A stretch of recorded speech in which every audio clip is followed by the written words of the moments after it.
आपल्या हातातला फोन, आपण सकाळी पितो ती कॉफी किंवा अगदी आपण जे कपडे घालतो ते, या सगळ्या गोष्टी आपल्याला कळतही नाही, पण त्या जगभरातल्या देशांना एका अदृश्य धाग्याने जोडत असतात.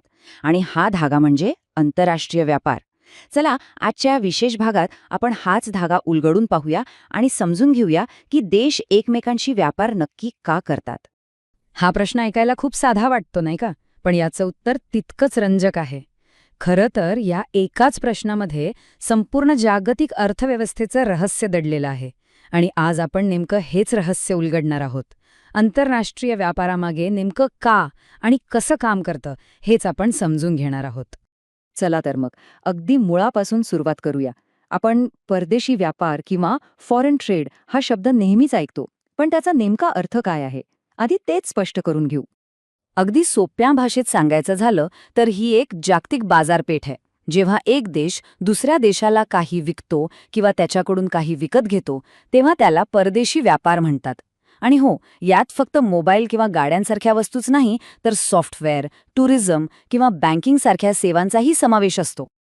बरं, ही देवाणघेवाण प्रामुख्याने 3 प्रकारे होते. पहिलं निर्यात, म्हणजे जेव्हा भारत अमेरिकेला मसाले विकतो. दुसरं आयात, म्हणजे जेव्हा आपण चीनमधून इलेक्ट्रॉनिक वस्तू विकत घेतो. आणि तिसरा प्रकार थोडा इंटरेस्टिंग आहे, पुनर्निर्यात. समजा दुबईने कच्चं तेल आयात केलं, त्यावर प्रक्रिया करून पेट्रोल बनवलं आणि तेच पेट्रोल दुसऱ्या देशाला विकलं, तर त्याला पुनर्निर्यात व्यापार म्हणतात.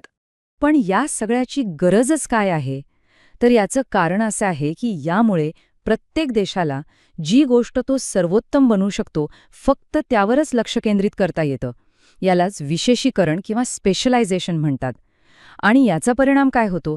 तर देशाची उत्पादन क्षमता वाढते, राष्ट्रीय उत्पन्न वाढतं आणि महत्त्वाचं म्हणजे आपल्यासारख्या ग्राहकांना जगभरातल्या सर्वोत्तम वस्तू निवडण्याचा पर्याय मिळतो. ठीक आहे. तर व्यापार काय आहे आणि तो का महत्वाचा आहे हे आपल्याला कळलं. पण याच्या मुळाशी नेमका कोणता विचार आहे? देश एकमेकांवर अवलंबून राहण्याचा निर्णय का घेतात? याचं उत्तर आपल्याला काही जुन्या पण अत्यंत महत्वाच्या आर्थिक सिद्धांतांमध्ये मिळतं. व्यापाराचं हे कोडं उलगडण्याचा प्रयत्न खरं तर अनेक वर्षांपासून सुरू आहे. याची सुरुवात केली ॲडम स्मिथ यांनी. त्यानंतर डेव्हिड रिकार्डो यांनी त्यात एक क्रांतिकारी बदल घडवला.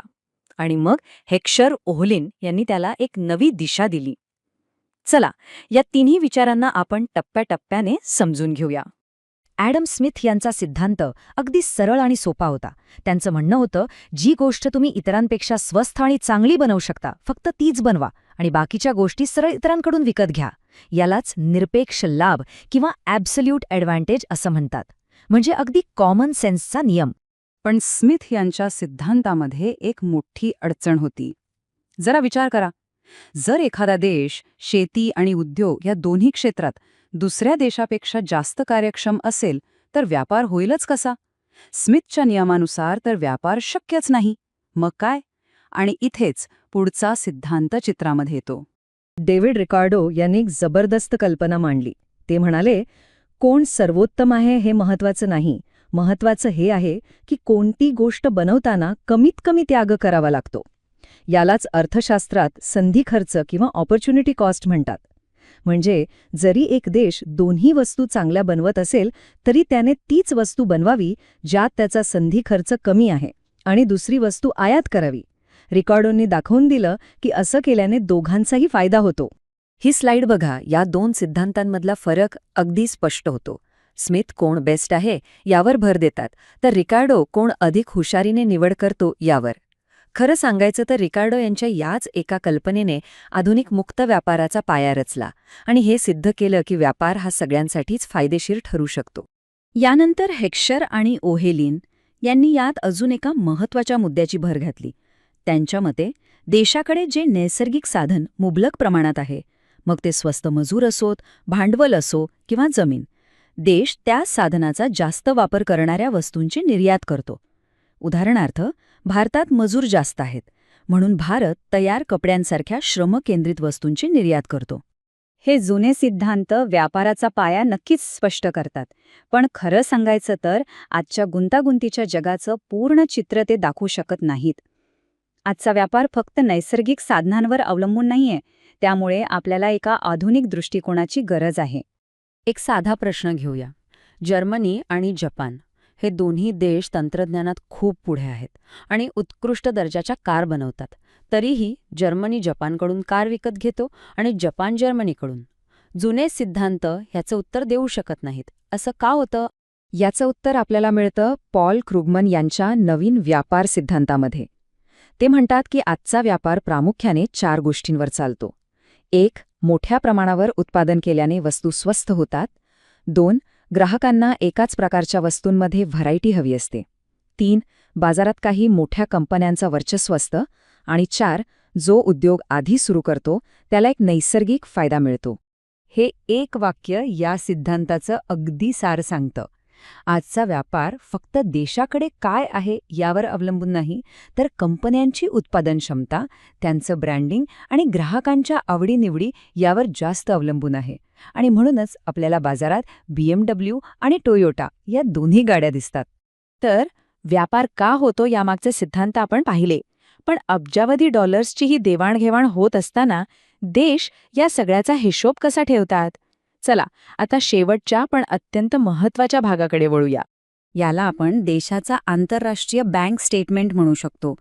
एका विशिष्ट वर्षात देशात परदेशातून किती पैसा आला आणि देशातून बाहेर किती पैसा गेला याचा संपूर्ण आणि व्यवस्थित हिशोब म्हणजे बॅलन्स ऑफ पेमेंट किंवा व्यवहार शेष. या हिशोबातला सर्वात महत्त्वाचा आणि नेहमी चर्चेत असणारा भाग म्हणजे चालू खाते किंवा करंट अकाउंट. ही स्लाइड दाखवते की यात वस्तू आणि सेवांच्या आयाती निर्यातीपासून ते परदेशात केलेल्या गुंतवणुकीवरील नफ्यापर्यंत सगळ्याची अगदी व्यवस्थित नोंद ठेवली जाते. आणि याचा हिशोब अगदी सोपा आहे. जर देशात येणारा पैसा जाणाऱ्या पैशापेक्षा जास्त असेल तर त्याला सरप्लस किंवा आधिक्य म्हणतात. आणि या उलट जर खर्च जास्त आणि कमाई कमी असेल तर त्याला डेफिसिट किंवा तूट म्हणतात. व्यापारी तूट किंवा ट्रेड डेफिसिट हा शब्द आपण बातम्यांमध्ये नेहमी याच संदर्भात ऐकतो. ॲडम स्मिथच्या साध्या कल्पनेपासून ते पॉल क्रुगमनच्या आधुनिक सिद्धांतांपर्यंत व्यापाराच्या विचारांनी एक मोठा पल्ला गाठला आहे. पण आता डिजिटल सेवा, डेटा आणि हवामान बदलाच्या या नवीन युगात व्यापाराचे नियम पुन्हा एकदा बदलत आहेत. तर विचार करायला लावणारा प्रश्न हा आहे की या नव्या जगाला समजून घेणारा व्यापाराचा पुढचा महान सिद्धांत कोणता असेल?